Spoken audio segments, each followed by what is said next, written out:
എല്ലാവർക്കും നമസ്കാരം. എല്ലാവർക്കും നകുലൻസ് കിച്ചണിലേക്ക് സ്വാഗതം. ഇന്ന് ഞാനിവിടെ തയ്യാറാക്കാൻ പോകുന്നത് മാങ്ങ ഇഞ്ചി കൊണ്ടുള്ള അച്ചാറാണ്. അപ്പോൾ അതെങ്ങനെയാണ് തയ്യാറാക്കുന്നത് നോക്കാം. അതിനു മുൻപേ ആദ്യമായിട്ട് ഈ ചാനൽ കാണുന്നവരുണ്ടെങ്കിൽ സബ്സ്ക്രൈബ് ചെയ്യാനും ബെല്ലൈക്കൺ ക്ലിക്ക് ചെയ്യാനും ഒന്നും മറക്കരുത്. ഇനി നമുക്ക് വീഡിയോയിലേക്ക് പോകാം. മാങ്ങ ഇഞ്ചി അച്ചാറിടാൻ വേണ്ടിയിട്ട് നമ്മളിതാ മാങ്ങ ഇഞ്ചി ഇതുപോലെ ആയിരിക്കും കിട്ടുക. നല്ലപോലെ കഴുകിയെടുക്കണം. പറിച്ചിട്ട് ഇവിടെ നല്ലപോലെ തൊലിയൊക്കെ കളഞ്ഞ് ഇഞ്ചി അരിയണ പോലെ അരിഞ്ഞെടുക്കണം. ഇഞ്ചി അരിയണ പോലെ കൊത്തി അരിഞ്ഞ മാങ്ങ ഇഞ്ചിയാണിത്. ഇനി ഇതാണ് നമ്മൾ അച്ചാറിടാൻ പോകുന്നത്. ആദ്യം തന്നെ നമുക്ക് മാങ്ങ ഇഞ്ചി ഒന്ന് വഴറ്റിയെടുക്കാം. അതിന് ചീനച്ചട്ടി എടുത്താലും മതി, ഇതുപോലുള്ള ചൂടുള്ള കട്ടിയുള്ള എന്തെങ്കിലും ഒരു പാത്രം എടുത്താലും മതി കേട്ടോ. പാത്രം ചൂടായാൽ കുറച്ച് നല്ലെണ്ണ, അതുപോലെ നല്ലെണ്ണ എടുത്തിട്ട് വളരെ കുറച്ച് നല്ലെണ്ണ ഒഴിച്ചു കൊടുക്കുക. എന്നിട്ട് അതിൽ ഈ മാങ്ങ ഇഞ്ചി ഒന്ന് വഴറ്റിയെടുക്കാം. തീ ഒന്ന് കുറച്ച് കൊടുക്കണം കേട്ടോ. ഇതാ മാങ്ങ ഇഞ്ചി, ഇത് ഇഞ്ചി അരിയണ പോലെ ചെറുതായിട്ട് നമ്മൾ അരിഞ്ഞെടുത്താണ് കേട്ടോ. ഇതിലേക്കിട്ടൊന്ന് വാട്ടിയെടുക്കാം. തീ ഒന്ന് മീഡിയം ഫ്ലെയിമിൽ ഇട്ട് കൊടുക്കുകയാണ്. നല്ലപോലെ കുഴയൊന്നും വേണ്ട, ജസ്റ്റ് ഒന്ന് ആ പച്ചമണം മാറാൻ വേണ്ടിയിട്ട് ഒന്നിങ്ങനെ വഴറ്റി കൊടുത്താൽ മതി. ഇപ്പോൾ ഒരു 2 മിനിറ്റായി വഴറ്റിയിട്ട് ഇനി നമുക്ക് മാറ്റി വയ്ക്കാം. മാങ്ങഞ്ചി വഴറ്റിയതിന് ശേഷം നമുക്ക് ഇനി ഒന്ന് കടുക് പൊട്ടിച്ചിട്ട് എടുക്കാം. ചൂട് കട്ടിയുള്ള ഏതെങ്കിലും ഒരു പാത്രമായാൽ മതി, ചീനച്ചട്ടി ആയാലും നല്ലതാണ്. പാത്രം ചൂടായിട്ടുണ്ട്. ഇനി ഞാൻ നല്ലെണ്ണ ഒഴിക്കുകയാണ്. നല്ലെണ്ണ ഒരു 3-4 ടേബിൾ സ്പൂണൊക്കെ ഒഴിച്ചു കൊടുക്കാം. മാങ്ങഞ്ചി കഷ്ണം ഒരു 2 കപ്പോളുണ്ട്. അപ്പോൾ അതിനനുസരിച്ച് നമുക്ക് എണ്ണ അധികം വേണമെന്നുള്ളവർക്ക് അധികം എടുക്കാം, അതല്ല കുറച്ച് മതിയെങ്കിൽ കുറച്ച് എനിക്ക് എടുക്കാം.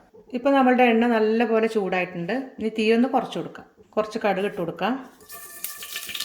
ഇത് 1.5 ടീസ്പൂണോളം ഇട്ടിട്ടുണ്ട്. പൊട്ടിക്കഴിഞ്ഞതിന് ശേഷം കുറച്ച് കറിവേപ്പില ഇട്ട് കൊടുക്കാം. കുറച്ച് പച്ചമുളക്, 2-3 പച്ചമുളക് ചെറുതായിട്ട് അരിഞ്ഞത് ഇട്ട് കൊടുക്കാം.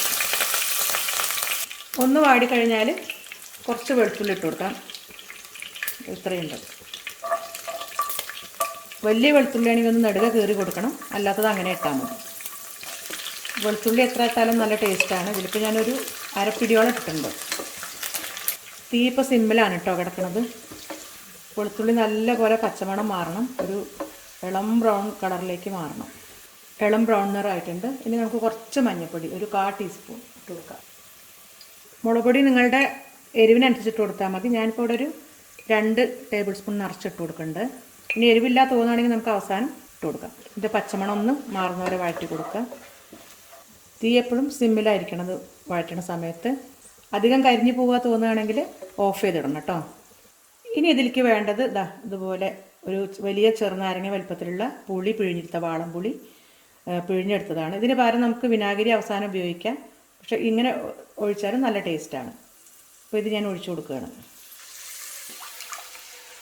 മാങ്ങഞ്ചി എത്ര ഉണ്ടോ അതിനനുസരിച്ച് നമുക്ക് വെള്ളം എടുക്കാം. അതിപ്പോൾ കുറച്ച് കുറുകിയ ഒരു കൺസിസ്റ്റൻസിയാണ്.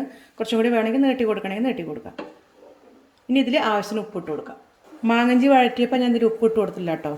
ഇനി ഇങ്ങനെ ഇട്ട് കൊടുക്കാം. 2 ടീസ്പൂണോളം ഇട്ടിട്ടുണ്ട്. ഇനി ഇതിലേക്ക് ഞാൻ കുറച്ച് കായപ്പൊടി ഇടുകയാണ്. കായം വറുത്ത് പൊടിക്കാച്ചാൽ അവസാനം ഇട്ടാൽ മതി. ഇതിപ്പോൾ ഞാൻ അതിൻ്റെ കൂടെ ഇട്ട് കൊടുക്കുകയാണ്. അല്ലെങ്കിൽ നമ്മൾ ഉള്ളി, അതായത് വെളുത്തുള്ളി വഴറ്റിയ സമയത്താണെങ്കിലും ഇട്ട് കൊടുക്കാം. ഇതിൽ കൂടെ അങ്ങനെ വേണമെങ്കിലും ഇട്ട് കൊടുക്കാം. ഇതിപ്പോൾ ഒരു ടീസ്പൂൺ നിറച്ച് ഉള്ള അളവിനാണ് ഞാൻ ഇട്ട് കൊടുക്കണം. തീ ഒന്ന് കൂട്ടി കൊടുത്തിട്ട് നമുക്ക് നല്ലപോലെ തിളപ്പിച്ചെടുക്കാം. ഇത് നല്ലപോലെ വെന്ത് ഈ മുളകും വെളുത്തുള്ളിയൊക്കെ അതിൽ അലിഞ്ഞ് നല്ല ഒരു ടേസ്റ്റിൽ വരണം. അങ്ങനെ ഇളക്കി കൊടുക്കാം. ഇത് കുറേ ദിവസങ്ങളൊന്നും എടുത്ത് വയ്ക്കാൻ പറ്റുന്ന അച്ചാറല്ല. നമുക്ക് ഫ്രിഡ്ജിൽ വയ്ക്കുകയാണെങ്കിൽ എടുത്ത് വയ്ക്കുകയാണെങ്കിൽ കുഴപ്പമില്ല. അതല്ലാതെ ഒരാഴ്ച കൊണ്ടൊക്കെ കൂട്ടി തീർക്കാം. പുളി നല്ലപോലെ തിളച്ച് വെന്തിട്ടുണ്ട്. ഇനി നമുക്ക് ഉപ്പൊന്ന് നോക്കാം. ഉപ്പ് കുറച്ചും കൂടി ആവശ്യമുണ്ട്. ഒരു 1/2 ടീസ്പൂൺ കൂടി ഇട്ടിട്ടുണ്ട് കേട്ടോ. ഇത് നല്ലപോലെ തിളച്ച് കഴിഞ്ഞാൽ നമുക്ക് ഓഫ് ചെയ്തിടാം. ഒന്ന് ആറിയതിന് ശേഷം മാത്രമേ മാങ്ങഞ്ചി ഇതിൽ ചേർക്കാൻ പാടൂ. അപ്പോൾ സ്റ്റവ് ഓഫ് ചെയ്യാണ്. അപ്പോൾ ഇത് നല്ലപോലെ തണുത്തിട്ടുണ്ട്. ഇനി നമുക്ക് ഇതിലേക്ക് മാങ്ങഞ്ചി ആഡ് ചെയ്യാം. ഈ സമയത്ത് കായത്തിൻ്റെ മണം കുറവാണെങ്കിൽ കുറച്ചും കൂടി ആഡ് ചെയ്യാം. കുറച്ച് ഉലുവപ്പൊടിയും കൂടി ചേർക്കാം. ഉലുവപ്പൊടി ഒരു 1/2 ടീസ്പൂണാണ് ഇടുന്നത്. കായം ഒരു 1/4 ടീസ്പൂൺ.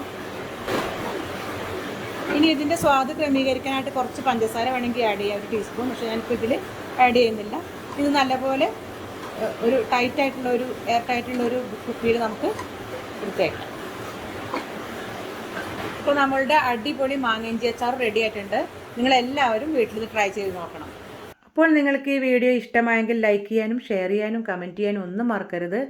ഇത് വളരെ ടേസ്റ്റി ആയിട്ടുള്ളൊരു അച്ചാറാണ്. ഇതുപോലെ ഒരു പ്രാവശ്യമെങ്കിലും ട്രൈ ചെയ്ത് നോക്കുക. അടുത്ത നല്ല നല്ല വീഡിയോസായിട്ട് വരുന്നവരേക്കും ബൈ.